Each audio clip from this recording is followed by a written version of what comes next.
Olá pessoal, aqui Micael Sousa do canal Jogos no Tabuleiro. Chegou aqui o momento de fazer o vídeo de propaganda interna e de spam de autopromoção daquilo que eu vou fazendo. Mas pronto, como o canal é aqui um espaço meu, permitam-me pelo menos este vídeo mais individualista. Mas que acaba por ser também aqui um resumo daquilo que fui fazendo aqui no canal, em coisas paralelas. Então este mês relacionado com jogos foi um mês complicado, estamos em confinamento,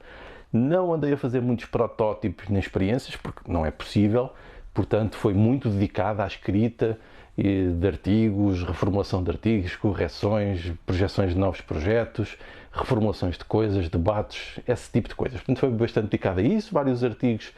para conferências e revistas em trabalho. Vamos lá ver se isto vai ter sucesso ou não, porque nós nunca sabemos se isto vai poder ser publicado ou não, porque quando se partilham este tipo de artigos,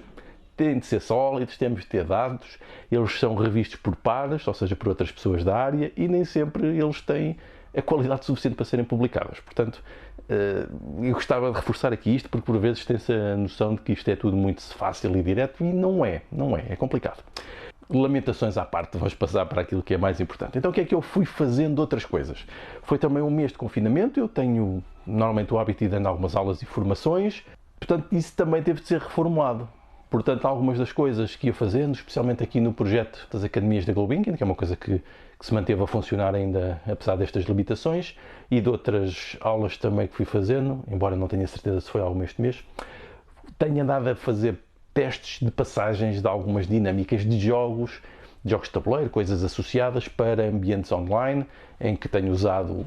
ferramentas de vídeo do Zoom, como as conferências que nós fazemos em Zoom, esse tipo de coisas, que tem algumas coisas que se permitem ajustar, depois com múltiplas câmaras e uma série de coisas, e depois com outras ferramentas colaborativas de apoio também digitais, e tenho passado algumas das coisas para isso, tenho andado a testar e a fazer coisas, e espero que um dia também faça algumas publicações depois para partilhar o modo como estas coisas podem ser feitas, daquilo que é a minha experiência pessoal, e com alguma sistematização e formalização daquilo que são os processos de aplicação destas coisas. Neste mês de fevereiro fiz 2 textos escritos, isto já não são artigos científicos, são artigos de opinião, portanto, muito dados a subjetividades grandes, não é? Fiz 2 artigos de opinião para o P3 do Público, para quem conhece,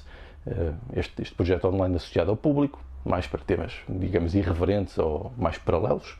E foram 2 textos dedicados a jogos de tabuleiro. O primeiro foi o porquê de eu detestar o Monopólio. Tentei que não tivesse muito ódio, que fosse uma coisa mais aberta, não é? Embora também não tenha ódio. Isto também é um exagero, é quase uma figura de estilo para fazer passar a mensagem e para intensificar aquilo que são os significados e aquilo que são as emoções que a coisa pode ter, para tentar captar alguma atenção das pessoas. Embora possa ser, isso às vezes possa falhar, mas a intenção é essa, não é denegrir nem alimentar ódios. É apenas uma figura de estilo, digamos assim. Portanto, foi um texto a dizer porque é que eu detestava o Monopólio, mas referindo os elementos, porque é que eu defendo isto, ou porque é que eu estou a dizer isto, depois dizendo isso, que não é uma questão de ódio, mas é uma questão de tentar passar uma mensagem, porque existem elementos diferentes, elementos de design, o jogo claro que tem alguns méritos, mas existem elementos de design noutros jogos que as pessoas que eventualmente gostam do jogo, ou que têm algum saudosismo, podem depois fazer uma transição, se entenderem, para outro tipo de experiências e outro tipo de jogos. O outro texto foi também no P3, também houve outro, mas como estamos em fevereiro, foi um texto dedicado ao Dia dos Namorados, que é um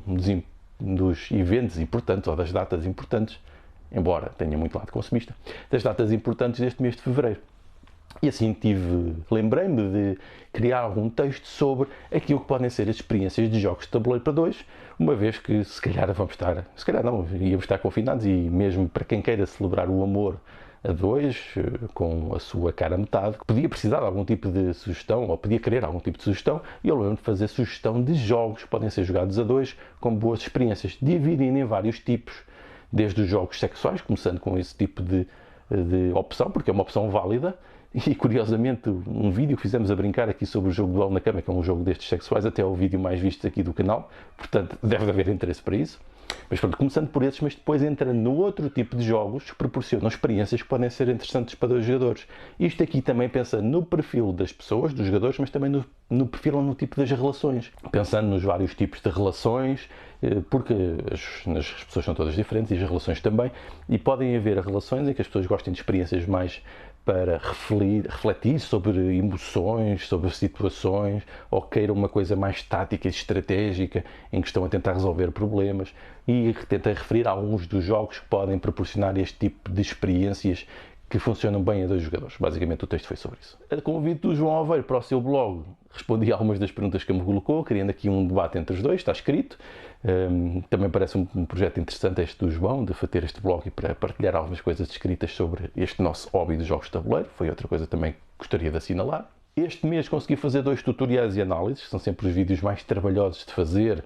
mas eu acho que são essenciais. Consegui fazer o tutorial e análise para o Cloud Age, o jogo mais recente do Alexander Pfister, e consegui fazer o tutorial e análise para o Merv, que também é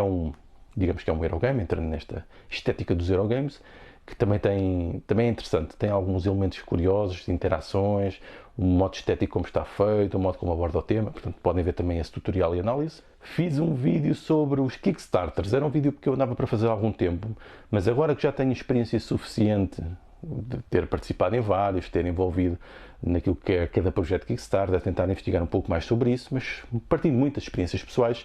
fiz este vídeo de Kickstarters referindo a algumas das coisas, o que é que não é.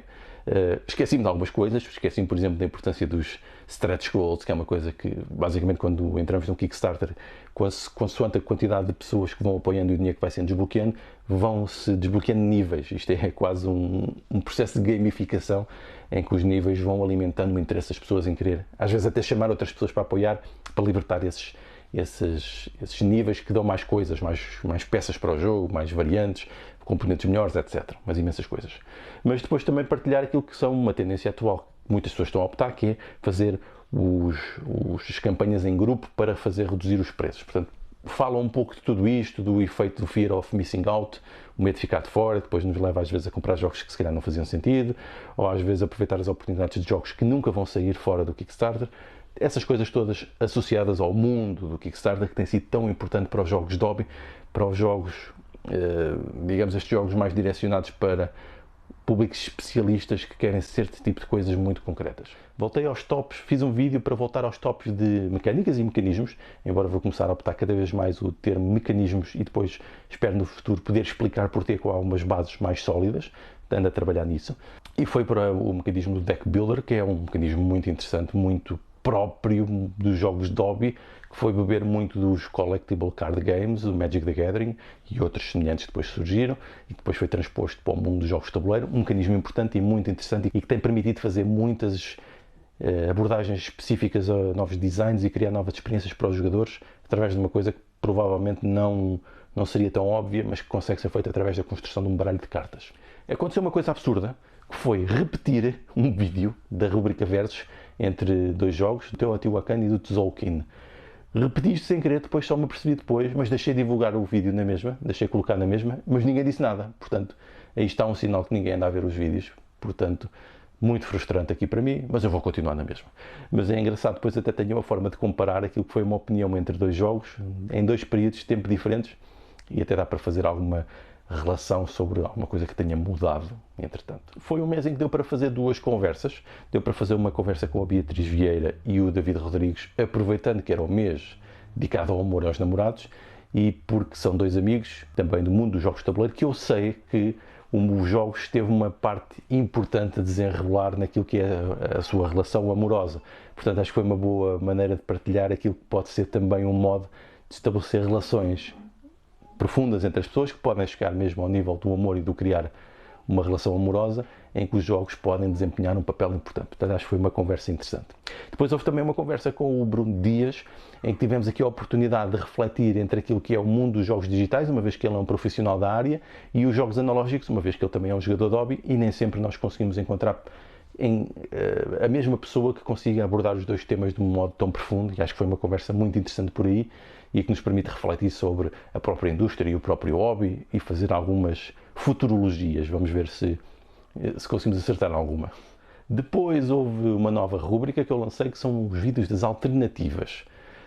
Isto aqui quase que foi inspirado numa coisa que o Fábio Lima tinha para o canal dele, do Playing Season, em que ele foi referindo a alguns jogos e depois mostrando alternativas. Eu tentei fazer aqui a minha versão também, mas comecei por jogos do mercado de massas. Pode ser uma forma de tentarmos chegar a outro público, referindo jogos que as pessoas já conhecem e depois dando algumas alternativas, eventualmente, para coisas que as pessoas possam querer para dar um passo para os jogos de hobby. Portanto, a inspiração claramente foi dele e apeteceu-me fazer aqui a minha própria experiência e para ver que resultados é que tem e espero que seja útil para contribuir para divulgar mais aqui os nossos jogos de hobby. Uma outra reformulação, não foi uma reformulação porque a rubrica já existia, que era da transformação dos jogos lúdicos, ou seja, estes jogos que nós compramos por entretenimento, mas poder usá-los como ferramentas educativas e de aprendizagem. Foi o momento de criar então um vídeo em que juntei vários jogos que podem abordar a mesma coisa, para coisas mais simples e mais diretas. Neste caso foi o ensino do cálculo, especialmente da multiplicação, juntando 3 jogos em que ao estarmos a jogar com crianças, as crianças podem treinar e aprender estas coisas de modo indireto, sem ser uma coisa forçada, que é uma coisa que às vezes acontece em alguns jogos educativos, em que se nós somos forçados a fazer ou ter que decorar uma coisa ou aprender ou dar uma resposta para o jogo desbloquear. Eu acho que isso não é a melhor solução, porque é uma manipulação, mas nós podemos fazer isto de modo indireto, especialmente quando os mecanismos dos jogos nos levam a isso de modo mais orgânico. E é isso que eu tentarei fazer no futuro também, com mais exemplos. E pronto, basicamente foi isto que foi acontecendo mais ou menos aqui no canal e de forma paralela também noutras atividades que vou fazendo, de coisas relacionadas com jogos de tabuleiro. Portanto, fica aqui esta partilha, deste monólogo, deste momento de autopromoção, mas permitam-me isto, porque acho que também faz falta, porque pode inspirar mais pessoas e eu tentarei também fazer sempre aqui a ponto com outras coisas que vão acontecendo e podem ter alguma utilidade mais coletiva. Então vá, Deus!